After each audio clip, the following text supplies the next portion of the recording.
afternoon, everybody, or good evening, or good morning, depending on where you are in the world. My name is Nina Huntemann, and I'm the Chief Academic Officer of CHEG, and I'm so excited to welcome you here to our panel on faculty wellness and flourishing. I have a fantastic panel to join us in this conversation, but I know it's post-lunch, and it's been a day so far, so why don't we start off sort of moving around a little bit, or at least your arm. It's somewhat of a silly question, but let's start anyways. How many of you in the past 2 years have faced frustration, anxiety, exhaustion? Please raise your hands. Okay. Keep your hand up. How many of you have thought about leaving the profession of education? Hands are still up. Okay, well, that's not good news, but I suppose the good news is that you're not alone. So I'm just going to set the stage a bit with some statistics that I'm sure some of us have seen or heard the headlines about, but just to get us all on the same page. So the National Association of Educators, whose members are K through 12 teachers, found that 90% of their members said that they were suffering, that burnout was a serious problem for them. And 67% of them said it was very serious. The Chronicle of Higher Education and Fidelity Investments for faculty members in post-secondary found that 50% of faculty members said that their enjoyment of the profession has decreased since 2020. And as a result, both in K through 12 and in higher ed, we're looking at people reporting as upwards as 50% are thinking about leaving the profession. So again, those of you who raised your hand to my second question, you are in company for sure.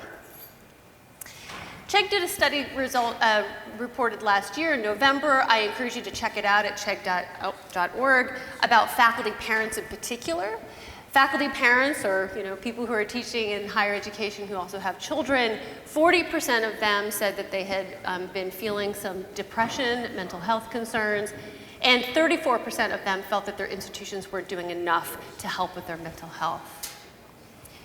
So with those numbers, I'm really excited to engage with you today, not just in a conversation of what has been happening to us, but what we can do moving forward to flourish. So I'm going to briefly introduce our panelists, and then we'll jump into some questions.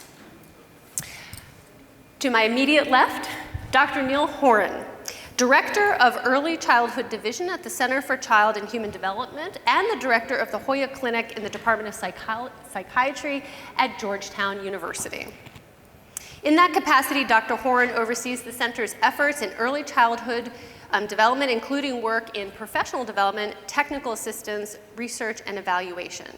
He has assisted all the states in the US, a number of tribal nations and territories, and hundreds of communities in the development of systems of care for young children and their families. To his left, Dr. Donna Volpitta is the founder of Pathways to Empowerment, an organization that provides a framework for teaching mental health literacy. Her resilient mindset model draws on the latest research in neuroscience, psychology, and education, and has been applied to areas from leadership in parenting, coaching, for educators, and for executives. She is the author of NeuroWorld, a guide for teaching the brain science of resilience. And to her left, I have Professor Antwan Daniels. Professor Daniels is an experienced educator, student advocate, and servant leader with over 13 years of teaching college-level chemistry. During his undergraduate training, he held a fellowship with the National Institute of Drug Abuse at Oklahoma University.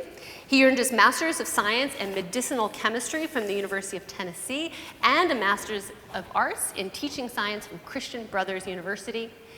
He engages learners through a lens of equity and servant leadership. He brings his authentic self to meet his students where they are. And currently, Professor Daniels, on top of all of that, is pursuing a PhD in higher education administration, and he's working in the ed tech space to improve the success rate, specifically for first-generation chemistry students. So please welcome my panelists. So, Professor Daniels, let's start with you. Yes. Just to put some lived experience to the statistics that I just said, the headlines we're hearing about, could you please share with us what the last 2 years have been like for you? Last 2 years, well, exactly on March 9th, 2020, was when you got the phone call, the email, the everything, we're shutting it down. And so I had to engage my students and let them know that I couldn't say it would be 2 weeks. I didn't want to lie. Yeah? So I had to engage them and let them know that I'm here for you. We're going to pass this class. We're doing organic chemistry too, what you need for med school, dental school, all these things. So their minds is going. So I had to be calm in the moment and say, we will get through this course and you will be successful. And you're not going to sink, you're not going to survive, you're going to strive. I had to tell them that. Tell myself that. A month later, I'm diagnosed diabetic, 600 blood sugar. My world's just flipped completely. I'm not in the classroom anymore. I'm not doing my passion no more. And so I'm down wellness-wise, but I have to figure out some kind of skill set, something that can take me in. I had to fight to get into hospitals. They wouldn't even take me in. You'll survive, but no, I won't. I'm going to die. And so I had to create a calm environment. I downloaded apps, aromatherapy. I began to listen to Oladale songs and find inspiration off of those things. And I dug in. And I had to empower myself, had to strengthen myself up because I knew that I had to be strong for my students. And my faculty, co-members who had never taught online, I've been doing online since 2017. So they were all over the place, texting, calling, finding me. Had to teach people what a Zoom was. And so having those moments, I just say that I had to take care of myself, had to stop and breathe and hear my thoughts and be, as they say, when you're in a shower, be in the shower. So I had to get to that silent place and then serve. Thank you so much. Yes, ma'am. Donna, help us understand the context through the lens of brain science. What's been happening to educators like Antwan the past 2 years? So one of the things, and we really try and make the brain science easy. Why do our brains respond the way they are? And one of the really critical pieces of that is that our brains don't think in good, bad. Our brains think in long-term versus short-term. So there's a part of your brain in charge of your long-term decisions and a part of your brain in charge of your short-term decisions. And that's the limbic system. That's the emotional brain. And that's the part that's also in charge of fight, flight, or freeze when we are responding to threat. The brain's natural, number one job is survival. And so we go into that limbic system. We go into that fight, flight, or freeze to survive. And so we had physical threats.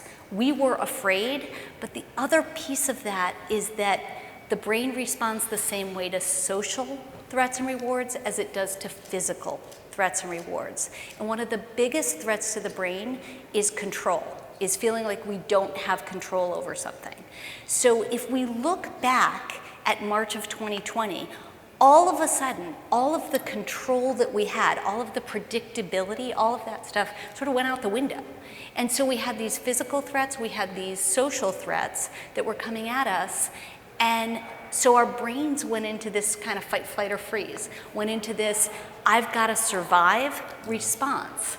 And that's what you're getting. So you're getting those physical threats of that, being diagnosed with diabetes and not being able to, okay, usually you go to the hospital and you can take care of that. You've got your classes that you're used to doing, and all of a sudden everything's online, and it's something we don't know how to do, so we don't feel in control. So we're seeing a lot more of that emotional response and that fight, flight, or freeze, because that's the way our brains are wired. And we've been in that mode almost for 2 years. Some people, I've read some things, like some people are referring to this as a kind of trauma. Is that the right way to talk about this, to think about this? So trauma is defined as sort of an experience that takes place that overwhelms our ability to cope. So yeah, we've all experienced, and there are 3 types of trauma. One is individual, it's something that just happens to us. There's also transgenerational trauma, so trauma can actually be passed on through genetically. Doesn't mean that if your parents experience trauma, you will have it, but you can have a predisposition. And then there's collective trauma, which is a group of people going through a trauma together. So we have all globally experienced a collective trauma. We also have some transgenerational trauma. We also have, and we're going through some of that now as well. So yeah, it's been a long time, and our brains are not meant to do that. Our brains are meant to go back and forth between that sort of fight, flight, or freeze, and then that rest and relax. And we've been constantly in that. Antwan, if you had something to add, please do. Yes, the trauma was even compounded because, like I said before, faculty, parents. I got a senior graduating. I don't see graduation. People can't travel. I'm taking pictures on an Android and those things. And so it's so much involved with this. And then you have people who just have flight and leave the profession. Yeah. And they're gone. They finish their class in May, and I have to look for you and find you on Facebook and those things. So that connection is just severed so painfully. So as a faculty person, we had to create our village and to build and call each other. Even when it's tough. Hey, this student hasn't turned in no assignment, but I need to find this student. Let's find this student. And we found students, and we did all things we could do. I even did drive-bys and waited for my students. College students, they're like, what is he doing? I just want to see you. I want to let you know that I'm here. I see you. And so that's one of the things. And the trauma is being, like I said, and then having to go back to the classroom. Well, I think I'm early. Oh, we'll get to it. We'll get to it. Neal, it's almost hard to say this. Like, not everybody all the time experienced the past 2 years negatively. Just to help us understand the nuance and the complexity of what our lived experience has been like, what has been positive, dare I say, out of some of the past 2 years? Yeah, that's an interesting question, because I think if we would have asked it when this first started, been like, oh yeah, it's going to be a couple of weeks. I think we all thought it'll be a couple of weeks. There's some workout, I know I look very fit, so there's this workout video, and the person on the video is like, well, it'll be a couple of weeks. And this is like filmed in March of 2020. I'm like, it's been 2 years. One, I'm doing the same video, but two, this person really didn't predict the future very well. I think, though, that when we think about this and think about what you said, Donna, we do have this, the 3 Fs, and that's supposed to only happen maybe once in your life. And what happened is it just got set, and the switch got turned on. And so I think people started to live in fear, right? I distinctly remember running around for toilet paper. I'm not quite sure how that would prevent COVID or anything else, but we all needed toilet paper. But there's sort of this sense of, over time, for some people, they still stay there, and for lots of good reasons. But you can also have some growth in this, right? Some of us have now learned how to actually educate our children from home for 2 years, maybe with some bumps in the road. But we've also learned a lot about ourselves in terms of how we handle this kind of level of stress. And some of us have become a little bit better at dealing with that. And then for some, there's been real growth. The ability to sort of say, I do want to do this. This is the way I like to teach. I like Zoom. I'm going to do this. It affords more opportunities to reach people in more rural or underserved areas and things like that. I don't think that everybody's had a positive experience. I think that there are opportunities for folks to look for, where was my growth or learning experience in all this? One thing that I would add to that, and I would agree, that resilience is built through struggle, right? We learn how to do things. But the other thing is that education is not necessarily always known as the most innovative space. And man, we have seen innovation in education like we have not seen in years. So there has been some growth within this space, a lot, actually. Yeah, and I want to get to some of those things we should hold on to as we move forward. But before we jump to moving forward, so I heard in a panel before this one, it was really good. I encourage everybody, if you weren't in it, Jeff Young hosted a great podcast that's going to be aired on this subject. He's from EdSurge in the previous session. And one of the things that was brought up by the panelists, right, is that educators are caregivers. And other professions actually often have in their training for caregivers, nurses, psychiatrists, and so forth, they have built into that training how to cope with some of the things that educators have found themselves coping with. So Antwan, you didn't necessarily have that training, but I'd like to understand from your perspective, you talk a lot about servant leadership and what it means to be a servant leader. How did you use that to be a caregiver to your students and also figured out how to take care of yourself? Yeah, so I first delved back to my training in college at Christian Brothers University, and they built that into me, being a constructivist theory and thought process, but also servant leaderships. Leaders eat last. It's real simple. Make sure that this is taken care of. You treat these people the best you can. So I delved back and said that I'm going to be all right. Antwan is built to make it. Okay, I'm going to make it. But those students, they need me. They have household challenges. I need to make sure that I'm sharing every link that I have for food pantry, every link that I have for bill assistance, every link that I'm making sure that they're getting everything from me. I'm doing check-ins. We check in at the front of class. I want to know what your well-being is, what's going on in this room. And those were kind of different. Like, is this college? I'm like, yes, and we're going to make it. This is college. I care about you. And so we had to understand what's the goal, and then to reverse engineer that and build systems and structures that would get my students from thinking to surviving to striving. It's taken a while, but it's been a process. And so not many trainings, you dig in deep, you start reading as much as you can, you share things with your colleague, create your village, you make sure that you have a good web page you can share and those kind of things, and you keep feeding each other.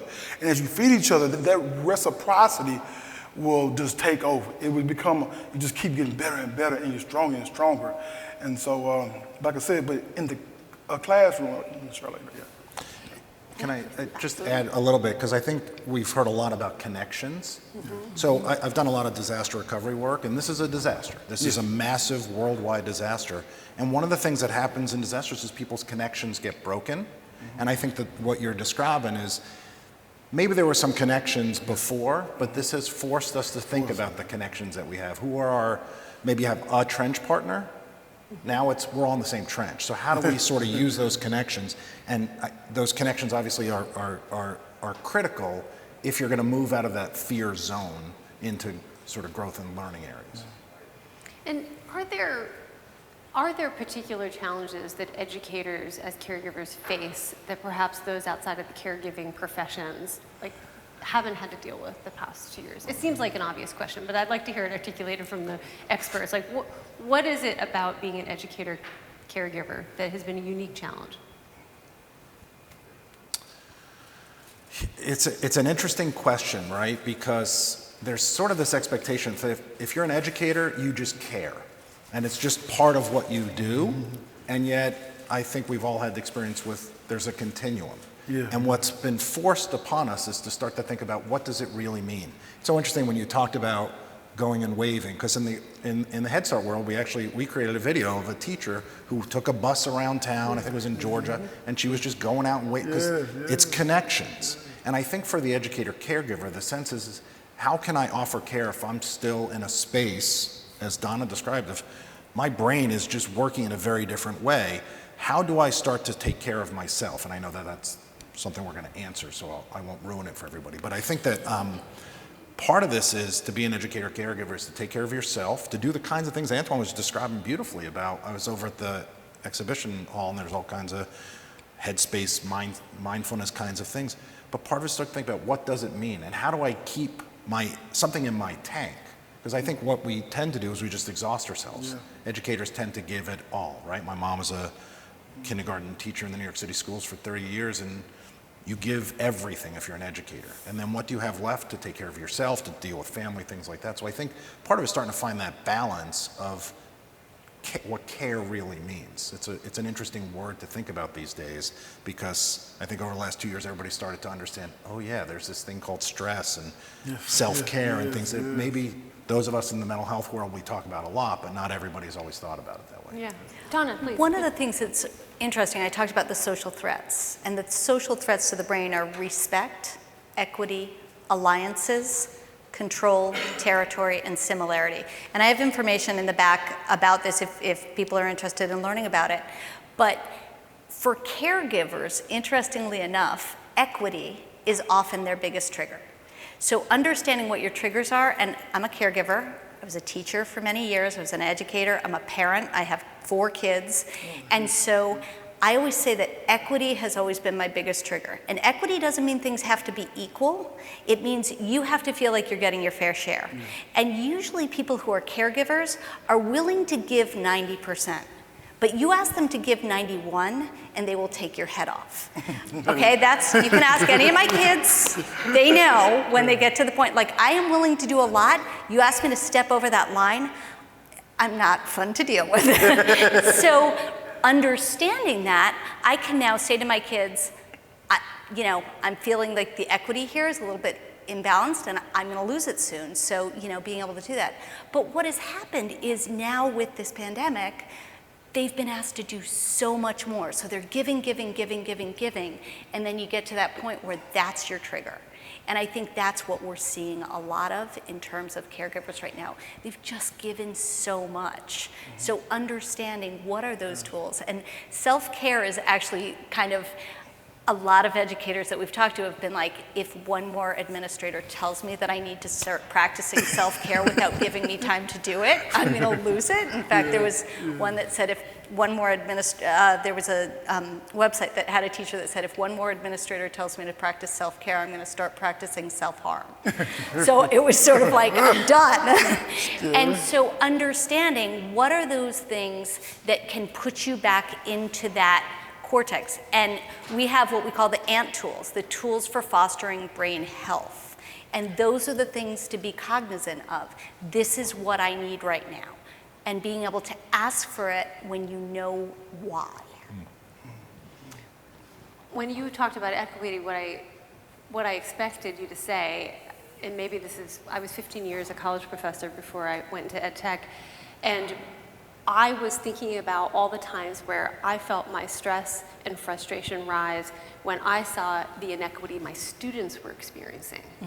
So it wasn't just, to some extent, like I didn't even think about my own, inequity. I was seeing students getting treated differently, or some having bigger burdens than others, and I would wear it. I'd take it home. Yes. Antwan. I would say that during that process, I started collecting stories from my students. And they started telling me, this professor is killing me, or this professor's doing this. I'm like, okay, I said, that's a lot of grief. And I said, well, in this room, I practice grace over grief. In this room, I practice redemptive learning. I practice opportunities to empower you, to create student voice, academic voice in the classroom, self-agency. I build these skill sets that in some ways are missing for some students, because you understand, there's a certain level of arrested development that didn't take place for sophomores 2020. They're in our classrooms now, so they need these things. So I said, grace over grief in my classroom. We're playing music coming in. We got peppermint oil and aromatherapy. We got a great space for you to learn. Now, I'm not saying chemistry won't change. It's gonna hurt. It's gonna be a little pain in this, but it's a process to this, and we're together in this process. And so I just kept showing up, and as I fed them, they fed me back. I just get stronger. Actually, I had my first class ever in my life, 76 chemistry courses. I have a class of 17 women. Nice. It started with 17 women. No withdrawals. Week 8, right now. Nice. I'm holding steady. I said, I won't lose not one of them. I won't lose one because I know what happened, because I know what they need to be out there. We had a nursing shortage. We had everything. It was catastrophic. My students take chemistry 105, chemistry 1412, chemistry. They're going to the workforce. That precious cargo has to make it somewhere. Not saying the precious cargo won't get a little pain in the process, but they have to get there. And I have to be a part of that, a rung on that ladder of them climbing. That's a lot on you. Sure, go ahead. Yeah, too much. I was just gonna add, I think that we've so often talked about a work-life balance. And every single line we ever drew that was about work or life, about I'm your friend at work, or we now see people in their homes. We now are like, man, they got a hot mess back. I'm not allowed to be on video because my room's always a mess. But like, we just now have a better understanding that everyone's dealing with the same thing, right? There's a child running behind somebody. Our students are raising their own family, or a colleague is trying to deal with something. And I'd like to think, we just did a presentation on something about this a couple weeks ago about compassion fatigue, and we were talking about allow people some grace. And maybe that's one of the positives, to go back to your first question, is maybe we've allowed people a little bit more grace. Like, we're not just doing work, we're not just educating, not that to minimize it, but people have a lot going on. People have experienced loss and grief and all kinds of things over the last 2 years that we now have in common, and maybe we just allow each other just a little bit more grace. And that includes taking care of ourselves, understanding what the impact of trauma is and stress, and not just saying, come on, you got to get to work, you got to do this, but understanding we're all trying to do the best that we can. And I think this is a good time to turn to where are we trying to empathize with each other and where are we looking for grace? Where most of us are working within an institution, right? Who bears some responsibility for how we can show up, for students and for ourselves. So Donna, I'd like to ask how faculty can survive and thrive in this moment is significantly influenced by institutional response. Go through us the spectrum of responses that institutions could have to this.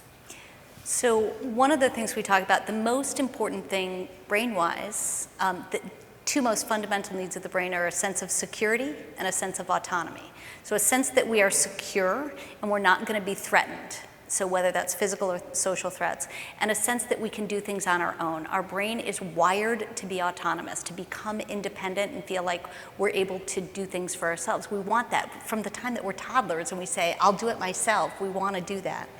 So in terms of leadership, there are 3 leadership styles. The first is authoritarian, which is kind of the my way or the highway.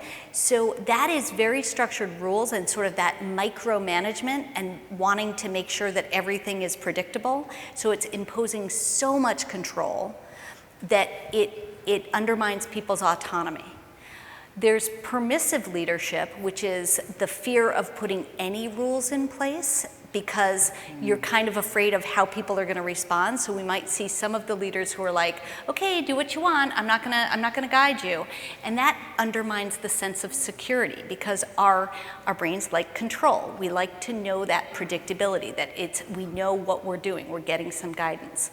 And then there's authoritative leadership, which is sort of having specific rules and boundaries, but then being able to scaffold people to get there and having that predictability. And I think one of the things that I've seen a lot is that micromanagement, and that because we want to impose control, because if we're leaders, we want to feel that sense of control. We don't want to leave anything to chance. There's a little bit of micromanagement, and that really doesn't help. It actually doesn't build that trust. And then if we have permissive leadership, it doesn't feel secure. So understanding that balance is really important, that to foster wellness, we need to have that balance. We need to have those boundaries, but we need to have the ability to have that decision-making on our own. Just to wake everybody up, make sure you're still with me. I'd like to see a show of hands. How many of you would categorize your institution's response as too much control, authoritarian? Raise your hands. No cameras are on you. Okay, that's good. Okay. How many would say that your institutions responded, Permissive. Permissively, essentially anything you want? Okay. Yeah, anything you want. More permissive. I'm on camera, I can't say Okay. And then anybody in the room who feels their institution responded with authoritative? Yeah? Okay. Yeah. Those of you who had a very permissive environment, was that what you wanted? I'm getting a little middling, meh. Yeah, so probably a little bit more direction for sure. Glad to see there wasn't too many people in the audience who felt their leadership was authoritarian. So can you give us an example, Donna, of what an authoritative response would be, something that we can aspire as leaders towards or have our institutions aspire to? It might be, if we move to online learning, say we're going to, give you some sort of rules and boundaries within that. Like, we really want you to be able to have the online courses, and we're going to help support you in being successful in that. But how you develop your classrooms, we're going to give you some suggestions and scaffold that for you, saying we're going to give you as much education to help you do that. But if you feel confident, we're not going to tell you how to do it. Yeah, Antwan. We'll say authoritative, but there was some districts that said pretty much no mask mandate. Said if you bring it up in the classroom, penalties could arise for you. They said that you could not even bring up vaccinations in the classroom at all. Zero conversation about that, and was things that pretty much were very authoritative that put even more pressure, more trauma on someone who's just trying to serve. I know someone personally who had sickle cell and had to fight for a chance to be alive, had to compromise their system to stay in the classroom or to even do their loving profession. So that's something authoritative.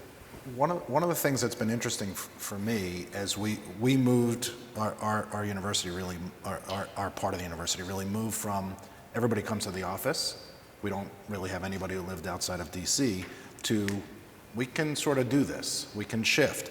And what's been interesting to watch amongst the staff and the faculty in our department is some people need a lot more direction and a lot more sort of a container because they're not used to that. They're used to coming into an office, being, here's the 6 tasks that you have today. And so it's been more challenging for them to start to structure their day. Others have sort of thrived because now they actually can take their child to an appointment or they go do some of that caregiving that we talked about. I think that's the most challenging part for an institution. When you think about, we're trying to move a cruise ship around quickly, it doesn't go well. So for institutions to start to figure out how do we do this it's been very interesting to watch as somebody I've been at the university for 20 something years. They are not quick.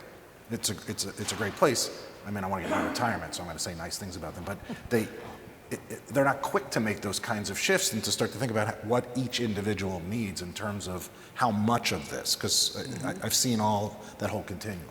Yeah, and certainly from public polling, from employers polling, they find a real division among employees about what they want. Yeah. Right? Some are wanting fully back and fully masked and vaccinated. Some are not. Some are in between. And so, I have some empathy with leaders trying to navigate this. Like, how do you create that authoritative with some direction, with enough autonomy, but then also do that when there's no clear answer that's going to work for everybody? It's a tough time to be a leader in education, for sure. It is. So let's move on to some solutions. Let's try and give this audience what we promised, which were some real effective ways to move forward. So Donna, what approaches to wellness are most effective for people, specifically those who work in education, if there's anything in particular for this audience, to address the burnout and this frustration and so forth? But could we go beyond the make time for yourself or self-care? I think there are so many things that we know that are good for our brains. So understanding, number one, so we have, I had mentioned the ANT tools, tools for fostering mental wellness. So things like social connections, things like rest and relaxation, exercise, compassion, pride, and gratitude actually are interesting things that when we engage in those activities, we get neurochemicals. We get these little neurochemicals that say, wow, you're really important. We get that serotonin that we need. So one of the things that we've been missing is a lot of the neurochemicals that are so important for healthy brains. So understanding how we can get those, and there are a lot of ways that we know how to do that. We talked about music, we talked about dance. Dance is one of the greatest, believe it or not. It is one of the greatest ways to foster mental wellness. So having 10 minutes of getting up and dancing is really good for the brain. So understanding it's not working, I always say to kids, don't work harder, work smarter. And understanding, like my son, I remember one night he said, oh my gosh, I have so much homework. And I said, let's go for a walk. And he was like, oh, I can't, I have so much homework. And I took him on a 10-minute walk. He came back and like half an hour later, he was done with his homework. And I was like, I thought you had like 3 hours of homework. He was like, gosh, it went so much faster after that walk. So understanding how to work with our brains instead of against them. Antwan, what have you done?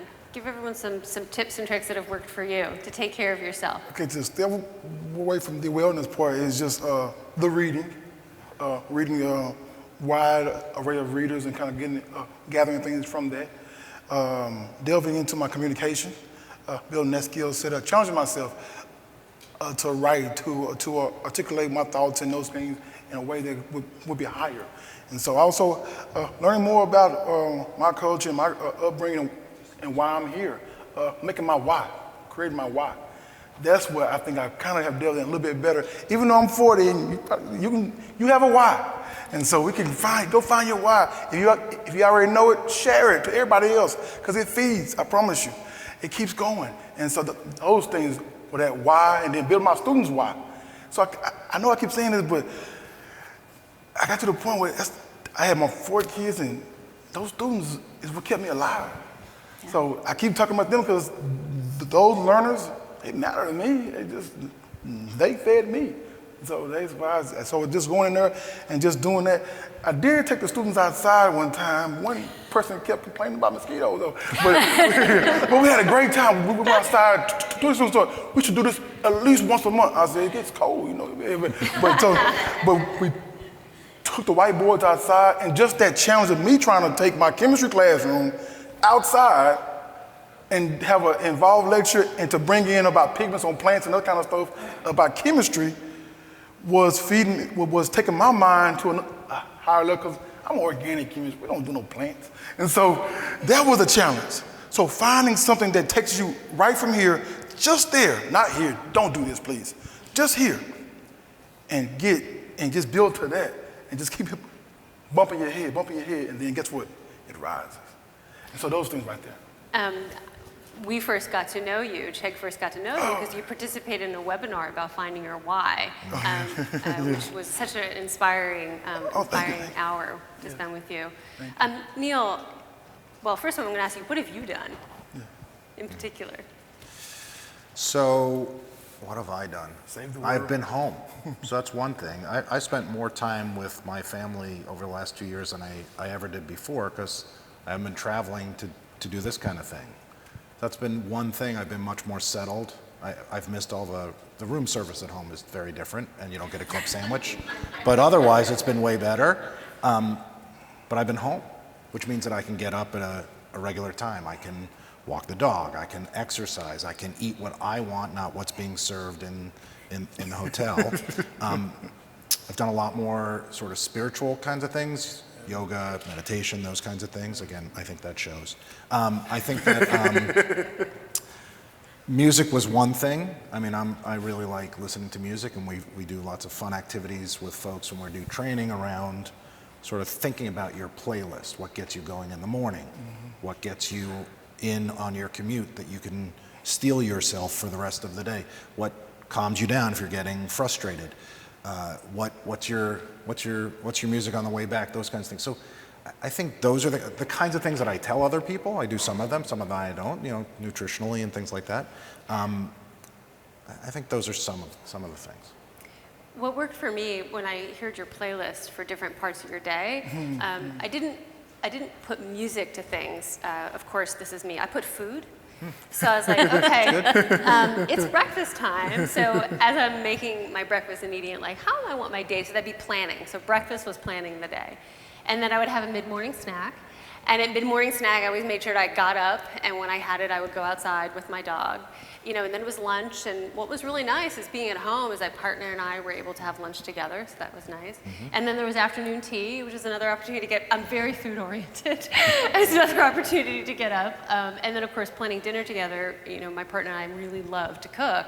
And so that was our decompression activity where we talk about our days, and then we'd sit down for a meal. But from both of those, the playlists or the meals, it's about segmenting the day, because my gosh, in those early weeks and months, everything was just a wash of time. Like you didn't know what time of day it was.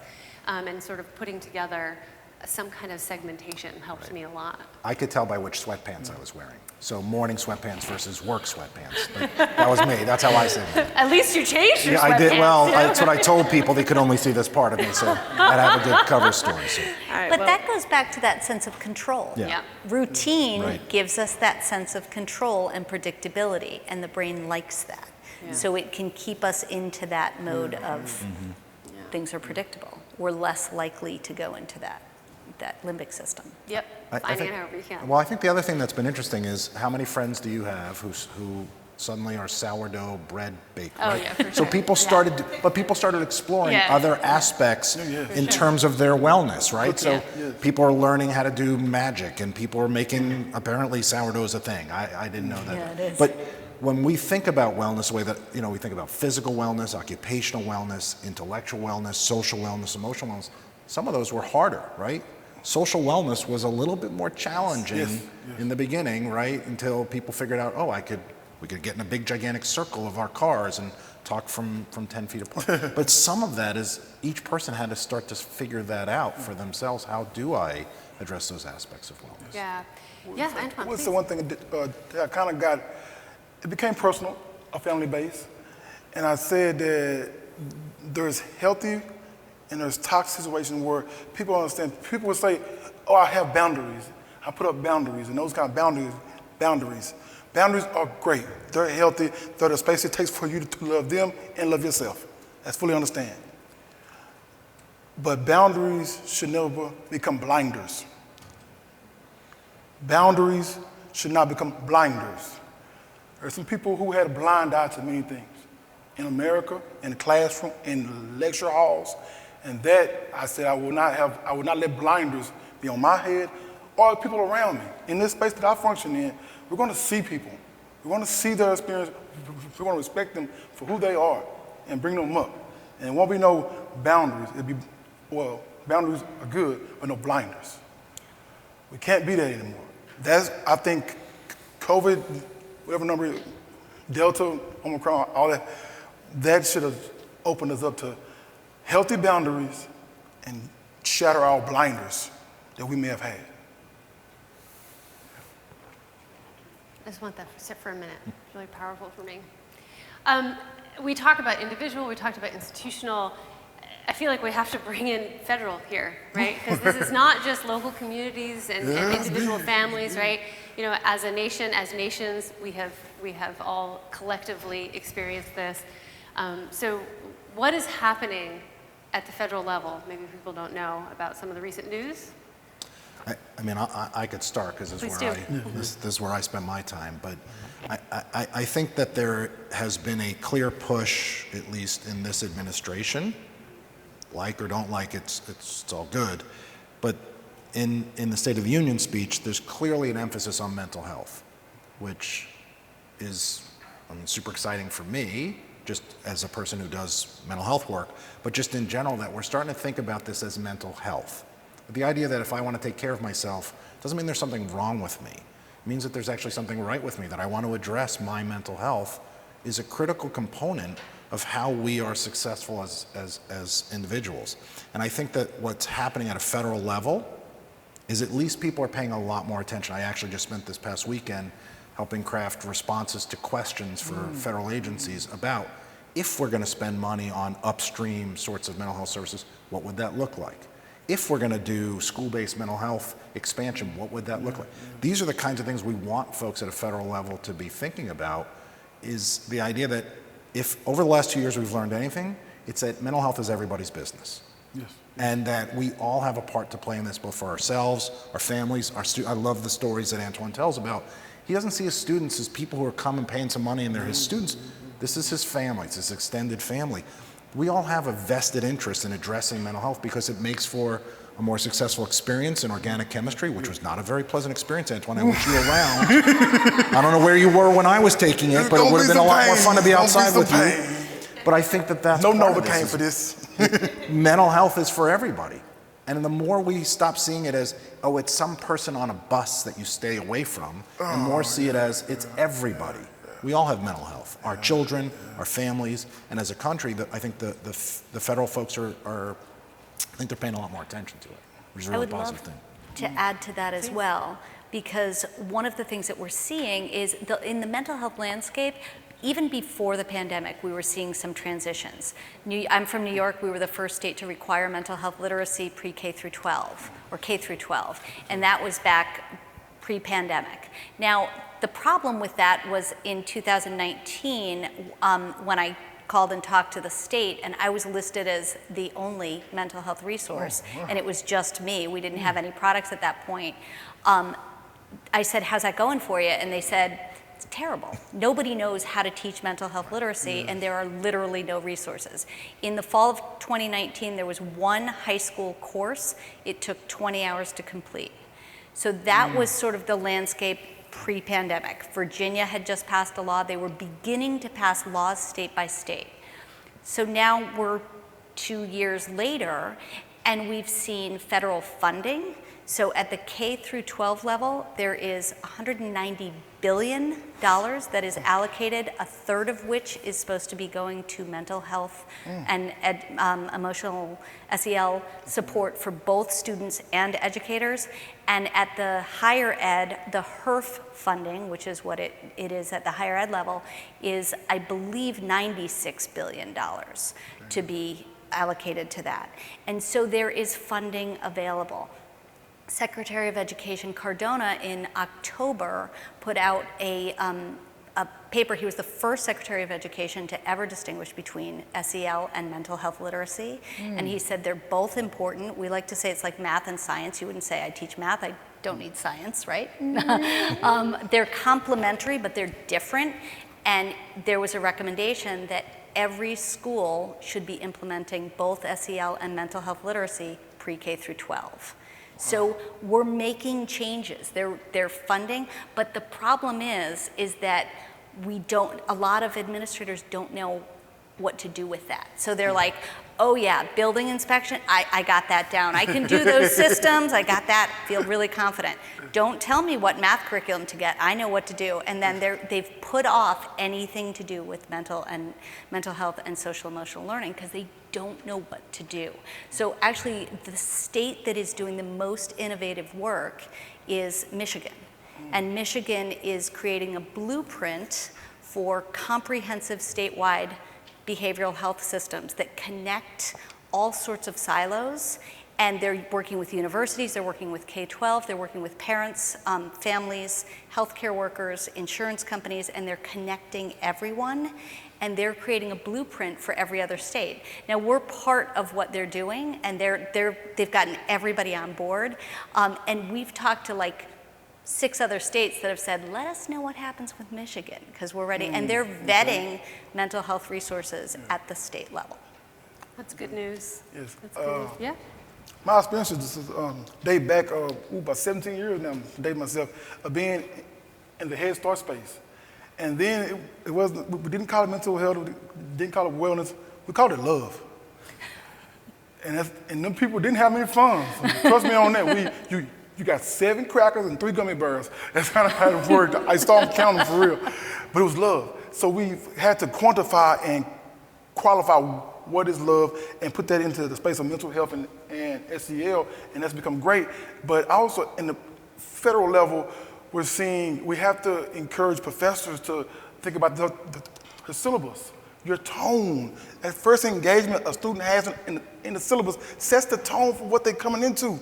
Who's coming into a room and says, you will fail, you don't do this, you will do this. Change them words, don't even change the words, clean them off the paper, take them off the paper, and start words that say, and here we embrace the chance to learn. We have quizzes, we have this right here. You have a multitude of approaches to teach students. So at the federal level, they should think about those kind of things of how, because truly many community colleges had to do away with their College 100 class. And they don't have this course.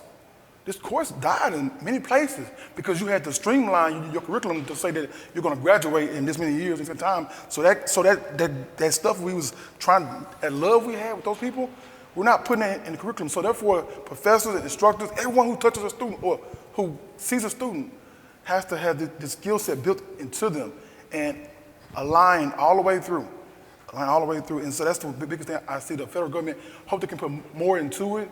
I've seen some things in a few places, I would say few places, that are being, hey, let's look at let's deconstruct the syllabus, deconstruct the way we approach this thing right here. Withdrawal rates are not okay right here, so let's fix this. Let's do these things. What can we do to be more holistic and serve students? I'm really glad that you brought up post-secondary, and you talk about upstream, right? As a faculty member, certainly when I was in my PhD program, I know this is shared by many, I was never even taught how to teach, let alone how to take care of students with some of the things that they increasingly were coming to your classroom and to your office hours with well before pandemic. Whether it was like changing the language in your syllabus or even knowing where the mental health services were.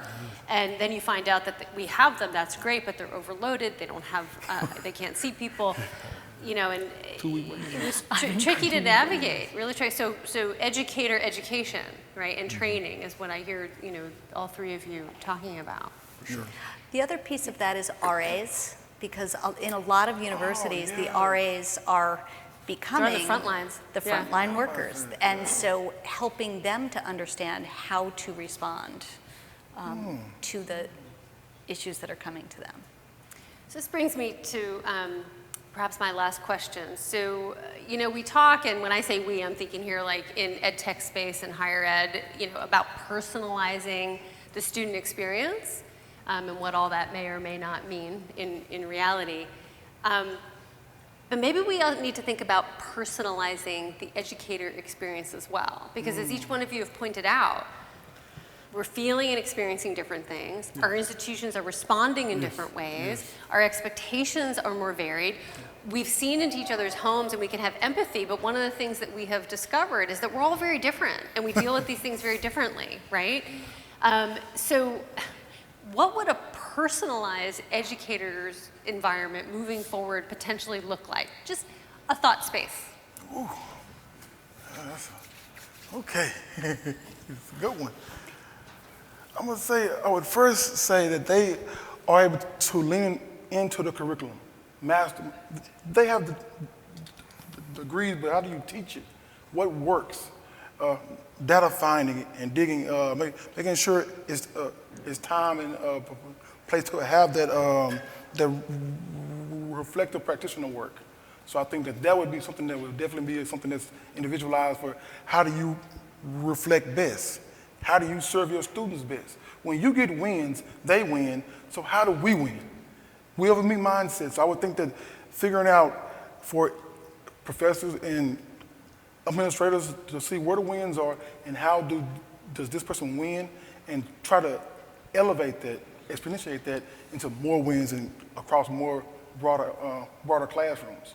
So I would say that would be the individualized way of doing it, is to have that person dig in that data, find salient trends, and then expound on those. Yeah, spending time to reflect on one's teaching practice, we Yes. all should be making more time for sure. I agree with that. But also administrators making more time for that, right? So we said this earlier on, and I just keep coming back to, we do a lot of talking about things. Yes, you need to have time for yourself, but I'm not going to give it to you. Well, if I don't give you the time to make, so part of my response to your question is to start to think about what would that look like, and it looks different for each person. What helps that particular person get to the place they want to be? What gets Antwan to where he is going to be different than what's going to get me to where I need to be. Different styles, different things.